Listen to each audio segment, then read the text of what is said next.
Okay, today we're going to keep going with integration here, and our goal on this first problem is to solve this integral out by finding the antiderivative. Well, we've done some of these problems, so if we were going to integrate this the way that we've done so far, we would need to somehow simplify this down in order to do this.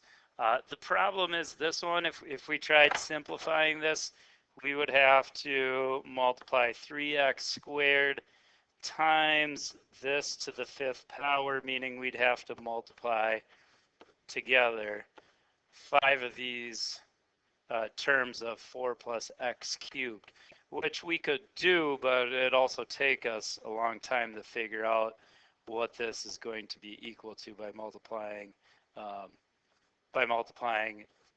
5 of those together, and then still multiplying at 3x squared to the final result. So we want a better way of doing this. We don't want to have to go through and do all that. And the way we can do that is with something called substitution. So using integration by substitution, it's a technique used to integrate the derivative of a chain rule function. So back when we learned derivatives, when we did chain rule, this substitution method is basically undoing something that has chain rule as part of it. So what we want to do, or when you can use substitution, is when you see both a function and its derivative in the integral. Okay, and then what we do is we substitute in a new variable, and most of the time books use the letter u as the substitution variable, but you could use anything. We substitute u in for the original function and then find the derivative and substitute that as well. All right, so let's go back to the problem we were looking at. If we're going to do this problem that we started with, what are we going to let u equal? So we want to look at the two things here and figure out which one is the function and which one could we get the derivative of that function from. Well, it looks to me like this we would want to make our function. So we want to let u equal 4 plus x to the 3rd power. And the reason behind that being the derivative of 4 plus x cubed is 3x squared. And we can see up here 3x squared is there. There's the derivative. So we got both the function and its derivative in that integral. Okay, so now let's actually go through and see if we can solve this one out. Okay, so I'm going to go back here. We don't want to have to multiply all that, so I'm going to delete that. So let's see if we can do this. So what we're going to do first, and I usually do this off on the side here, is put u equal to this 4x cubed. So all of this is going to become u when we substitute. We're also going to find the derivative out here. So derivative of this left side is derivative of u, or du. The derivative of this side, derivative of 4 is a constant, that's 0. Derivative of 3x cubed is 3x squared. But we also got to put dx on this side because we found the derivative with respect to x. Okay, so now when we substitute here, this right here, 3x squared dx, we see over here, dx 3x squared. So that stuff when we substitute will become du. So what does our integral now become after we make those substitutions? Let's write it out. So we're put in place of 4x to the 3rd here, we're putting u. But as you can see, there's still this power of 5 here. So we need to have a power of 5 on this u. All this other stuff, 3x squared dx, becomes du. And now that integral is pretty easy. You should all know how to take the antiderivative of that. So if we do the antiderivative of that, go up a power, be 6. We got to put the reciprocal in front, 1/6, and this is a indefinite integral. So we want to put that there could be some constant of integration on here too. Okay, so that is the antiderivative of what we substituted for. But now we want to get this problem back with the variable we started with. We started with x. We don't want to end with u.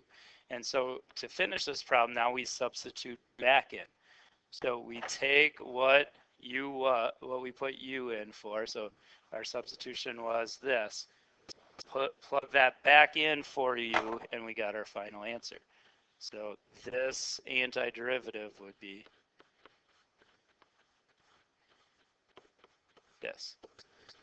This would be the antiderivative of the original problem that we started with. If you were to take and do the derivative of this with chain rule, you would end up with what we started with up there. So substitution method undoes chain rule. All right, let's try another one. So next one we're going to try and integrate is this. So again, we want to try to figure out what's the function and where's its derivative. And usually when you're doing these, the function's going to be inside of something else. And here you can see inside this parentheses, this is going to be what we want to set u equal to because it's inside that cosine function. So let's put u as 7x plus 5. Okay, and then let's figure out derivative. Derivative of this would be, derivative left side is just 1 du. Derivative of the right side would be 7, and derivative 5 is a constant, so that's 0. But we got to put dx on here because we did derivative with respect to x. So now let's substitute again. This becomes our u. The 7 and the dx, that's what we got here, that's going to become du.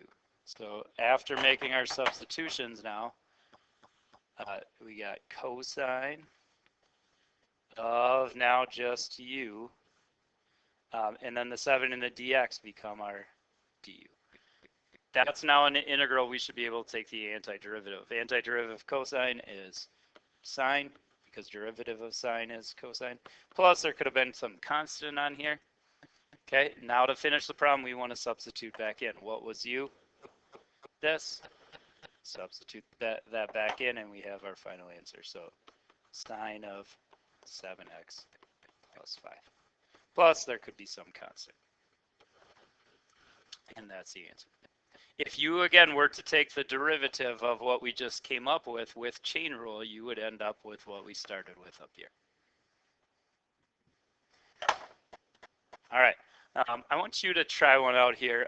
Before we do this one, though, again, remember that when we're doing this, you probably want to think of this square right here as something to the 1/2 power. So see if you figure out what you think the substitution is. Try this one out and see what you get. All right, hopefully you've tried it here. Pause the video and try it. Let's see what you came up with. On this one, here is the bigger thing. We'd want to put u equal to that because when we take derivative of what we're setting u equal to here, we would get derivative of 1 is 0, derivative of x squared would be 2x. And we see that that derivative is over here, right here. So the 2x dx becomes du, and then this becomes our u right here. So our integral now becomes u to the 1/2 du. And that's one we should know how to do.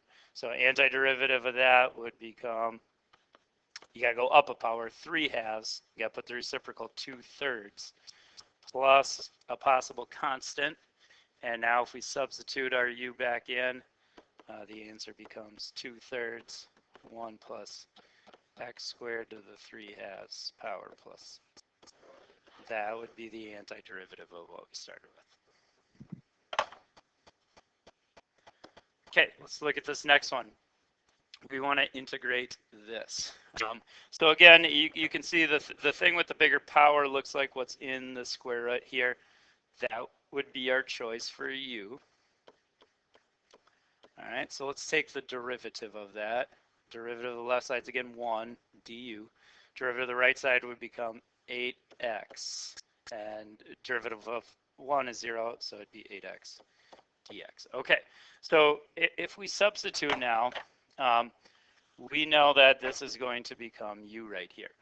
But the rest of the problem, I don't necessarily, we don't have an 8 there. So what you want to do then is figure out, okay, what's going to be left over? And if you don't directly see that same stuff, one method you can use is, well, you could just substitute directly for dx. What if we took this equation right here and just solved it for dx? Well, we would divide both sides by 8x. So let's divide both sides by 8x here. We can do that because this is being multiplied. So what we would have is that dx would be equal to du over 8x. So let's substitute that in place of dx here. So now our problem would become x square root of u, and dx would become du over 8x. Well, now you can see we should be able to simplify this a little bit more, and we can't integrate this with two variables. Right now we got u and x, and there's another x. We need it down to one variable to integrate. But the nice thing is here, we do see something cancel out. These two x's would cancel, okay?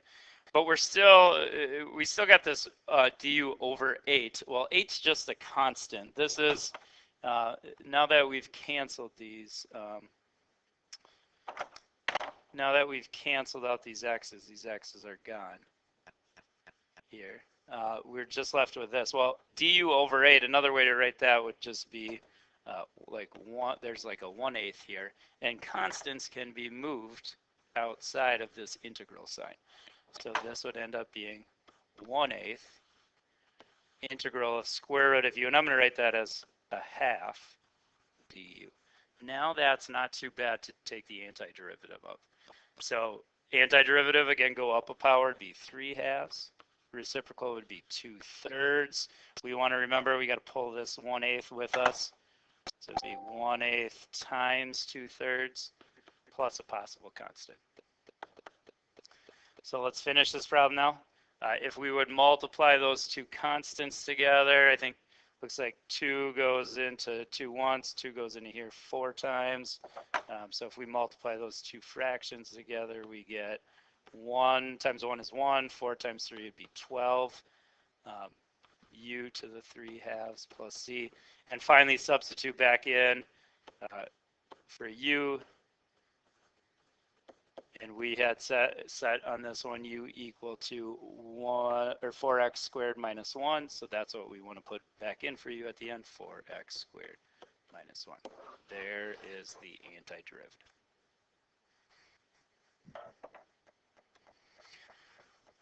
Okay, see if you can, again, pause the video and try this one out and see what you get. This one, it looks like really only one choice here for you to substitute. Looks like we'd want to set u equal to 2x. See if you can solve this one out and get the answer. All right, let's see how you did. So taking the derivative here, the left side derivative is 1, du, derivative the right side would be 2 dx. This then becomes our u right here. Okay, if we substitute in for dx, divide both sides by 2, this would be like 1/2 du. So we want to put that in place of dx. All right, so our integral would become secant squared of u. The 1/2's a constant. We could put that out here. That's an integral. Hopefully you remember what trig function had a derivative of secant squared? Tangent does. So antiderivative would be tangent here. Got to pull the half with, and there could be a constant. And so substitute back in now, you get your answer. The answer to this one would be 1/2 tangent. We're plugging in back in for u now, so it'd be 2x plus c. That would be the antiderivative.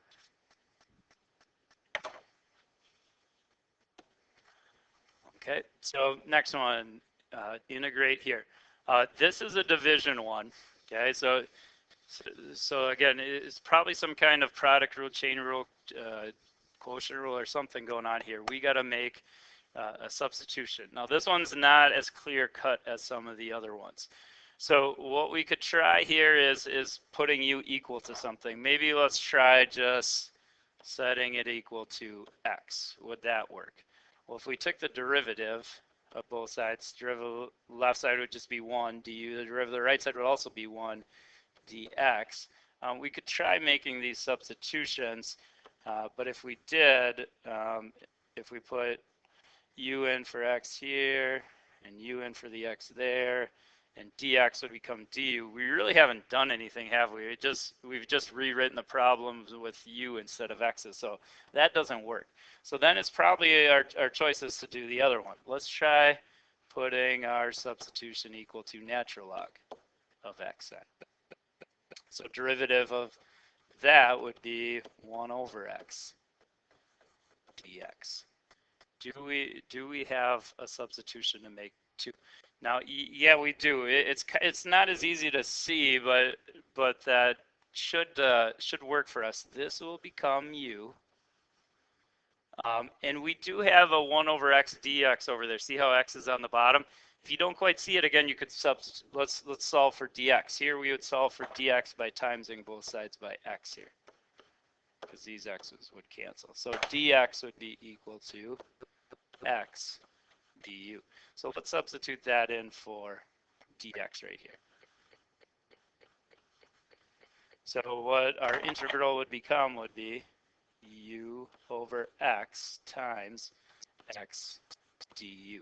And you can see, yeah, those two x's that now do cancel out because that other x is on bottom. So this integral becomes pretty easy one. It's just going to be u du, which if we do the antiderivative would become 1/2 u squared plus c. Now substitute back in and we got our answer. We had substituted in for u natural log of x, and so this would be our antiderivative for this problem. Okay. Why don't you again pause the video and try this one and see what you get. Okay, let's try out and see. You got two choices here. We could do cosine or we could do sine. You just got, when you got both of them, let's try one. Let's see if cosine works here. If you did cosine, derivative would be negative sine x dx. So if we were to substitute, that would become u. We could solve for dx. That would become du over negative sine x. And that's what we're substituting in place of this, so this would be gone. One of these sine x's would cancel out, but we'd still have 3 of them. So our integral would become sine cubed x u du, and there'd be a negative in here too. We can't integrate that. We have an x variable and a u variable. That doesn't work. You can't integrate with 2 variables in there. So it looks like that substitution did not work for us. Well then, if one doesn't work, try the other one. If we did it as sine x, it should work. And most of the time what you'll start seeing in problems, if there's one with a power, that's probably the one you want to go with. So let's do it for the sine x. Then the derivative is cosine x dx. Yeah, now we see, okay, cosine x dx is right here. That will become du. Sine x here, that would become u. So our integral now becomes u. We got this power of 4, you can't forget, u to the 4th du. Now we can integrate that. There's only u there. So now antiderivative would be 1/5 u to the 5th plus a constant. Substitute back in sine x, and we get 1/5 sine x to the 5th power plus c. And that would be the solution. Okay. All right. One last one here. Let's integrate this one. Okay, so you can see here we got a lot of stuff going on. Which choice here looks better? We got this we could put u to, or this one. Remember how we talked about usually powers are going to be the one, and this kind of has an exponent here with this root going on. So probably looks like this would be our better choice for u. Let's try and see. Maybe not, but let's see. So let's put u equal to e to the 3x minus 5. What would the derivative of that be? It would be so now this derivative, we know derivative of negative 5 is a constant, that's 0. What's derivative of this again? This might come up. What rule are we going to have to use when finding that derivative? Chain rule. So some of those derivative rules might pop up still when you have to find the derivative with our substitution. So derivative of this would be e to the 3x, but then we got to take derivative of the inside part. Derivative of 3x would be an additional 3 on here. Okay, so let's solve this one for dx. Let's divide both sides by 3 e to the x. So this would be like 1 over 3 e to the 3x du. So we're going to substitute that in place of dx here. All right, so our integral would become 12 e to the 3x. We get this cube, or fourth root of u now. And dx, if we make this substitution, would become this. 1 over 3 e to the 3x du. All right, so can we do this one? We need all our x's to cancel, and it looks like it does because we got an e to the 3x here, we got an e to the 3x here. Also, I see we got a 3 on bottom here. 3 goes into 12 4 times. So we're going to end up with a 4, and I'm going to just write that 4 over there. All right, so let's see if we can write a simplified one now. We got this extra constant of 4, integral. All this stuff's gone. We got this cubed root, or fourth root of u. Let's write that as u to the 1/4 power. All this stuff had canceled, and now we got a du. That's a pretty simplified integral we can do. When you do antiderivatives again, now you're adding 1 to that. If we add 1 to 1/4, that's 1 1/4 or 5/4. We want to write the reciprocal of 4/5 here. Got to drag along this other 4 though. So this is going to be times that 4 plus a constant. So simplifying our coefficient out here, that would be 16/5. Let's substitute back in for u now, and we got the rest of the answer. So we had substituted originally u being equal to e to the 3x minus 5. So that's what we want to put it back in here, e to the 3x minus 5. That would be the antiderivative. So that's substitution. It's a powerful way to do some of these harder integrals when it's not just being able to look at it and find the antiderivative. I want you to try some of these out. See if you can try 1 through 10 on page 406.